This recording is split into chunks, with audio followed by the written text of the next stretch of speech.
Good morning, good afternoon, or good evening, whenever you are listening to this. Thank you for joining me. And today I want to talk to you about the things that you can do when you're stuck in a situation whereby you can't go anywhere or do anything and you're just stuck with your mind. And I was talking about this with a client this morning and just reaffirming the power of your mind. Okay, so your brain cannot tell the difference between real and imagination, and your thoughts are not you, and what you think is not you. The thoughts that you have, they're not true, and you actually have the power to think differently. Now, you can't choose the first thought that comes to your mind, but you can choose what happens next. And I just want to remind you, in case you've not really come across, or this might be the first episode you're listening to, you can operate from two parts of your brain, and the part of your brain that feels good is what I call the intellectual mind, and that's where you are the best version of yourself. Basically, you have mental clarity, and you can feel confident, and you can be present, and life is just feels much better. It's where you are when you're the best version of yourself. And the other part of your brain is where you're in fight or flight mode. I call it the primitive brain, and basically, it's just not good. It's very negative. Any negative emotion that you're feeling, you're more than likely going to be feeling it from your primitive brain. And so, if you have a negative thought that comes to mind, there's no point obsessing over that or making things worse by letting your thoughts run away with you. Now, this is very challenging, or might be very a bit of a mind-blowing thing for some people to hear this, but actually you have the power to change and to do something differently and affect a much better feeling on yourself, because your mind, what the things that you think, create chemical reactions in your body. And so if you're thinking negative things, it's so easy to put yourself in your primitive brain and release stress hormones and basically make your day harder, because when you're thinking negative things, you're adding stress to this metaphorical stress bucket that you have in your mind, and making things harder. The more full your stress bucket is, the harder it is to cope with the things that are happening in your day. The harder it is to be patient with your kids or your colleagues, or, the harder it is to just be that best version of yourself and relaxed and calm and have fun and all the rest of it. So you want to maintain your stress bucket levels. And a big thing that you can do is to feel in control of your thoughts. And you can't do this if you don't know how your brain works. But that's why you're here, right? You're here to learn about how your brain works. And when you know how your mind works, you can make such a positive impact on yourself and your own well-being. So first of all, just know that your brain cannot tell the difference between real and imagination. So when you let yourself start worrying, and I've had clients say to me, they're driving to work and they imagine different scenarios going around in their head. Like, they make up arguments that they have with their colleagues and things like that. And, or I've had clients say to me, "Oh, I always think it's best to think the worst case scenario, so then I'm prepared for whatever happens." But then they completely change when they learn how their brain works. You don't want to be doing these things. Okay. It feels natural, and your brain is trying to keep you safe by doing this. But you don't want to do it, because you're adding to your stress bucket and making things so much harder for yourself. Because when you're thinking these negative, worst case scenario type thoughts, your brain literally can't tell the difference between whether it's actually going on in your head or whether it's actually happening in real life. And so you're adding, and by thinking these things, you're releasing chemicals in your body that are stress hormones, and making you go into that fight or flight state and live in survival mode. So what you can do right now, after listening to this episode, is just stop that first thought in its tracks. You can't stop that first negative thought from coming, but you have the power to do something differently next. You can either let yourself continue worrying, or you can choose a different, more positive thought, because you can only think one thing at a time. So you can actually take control and be intentional about what you're thinking about next. Okay. So your brain can't tell the difference between real and imagination, as I've said. And so this works to the positive effect as well. If you are thinking about positive things, you are going to be releasing feel good chemicals that help you feel better.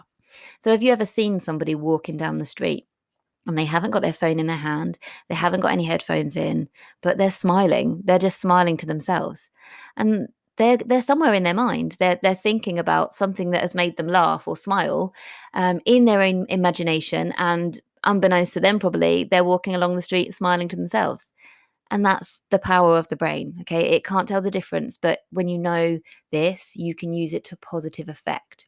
So some things that you can do then, some basically some mood boosters, ways to use your mind when you're in a situation you can't actually go out for a walk, or do some exercise, or something that is it's more obvious to help you feel better. Let's say you're trapped in a traffic jam or something like that, or a queue.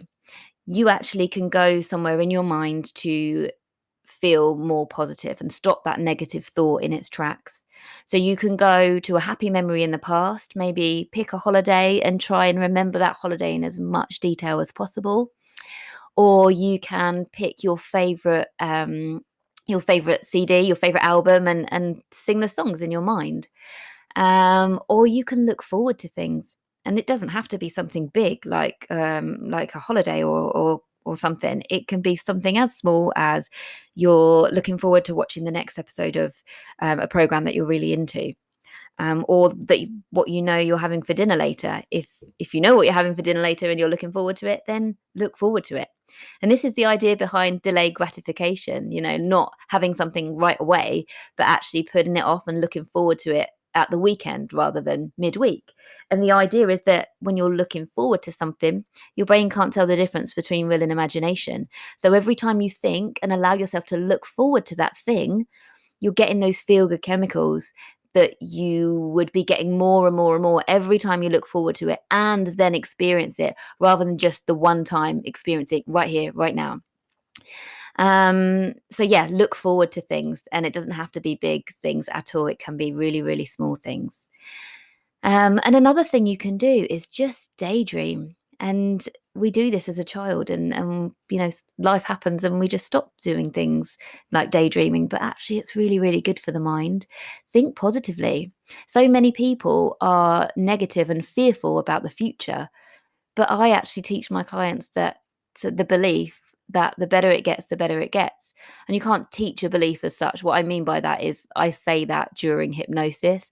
So when somebody is in a hypnotic state, their brain is the most receptive it could be to hearing positive suggestions like the better it gets, the better it gets. So they actually take on board that belief, and their subconscious mind looks for the evidence of that the better it gets, the better it gets. So somebody who comes to me fearful about the future and racked with anxiety, they're not going to be feeling that anymore, because their subconscious belief patterns have changed. And so why not feel better about the future? Feel good. Choose to feel excited about the possibilities of what's going to happen over the next 6 weeks, 6 months, 6 years, whatever. And you can actually choose what's possible, and just be playful with it. Don't be sort of cynical about like, oh, that will never happen or anything like that. Just come at it with a childlike daydreaming. Wouldn't it be amazing if? And just allow yourself to go off in a daydream and think of amazing things, because your brain can't tell the difference between real and imagination, as we've said before.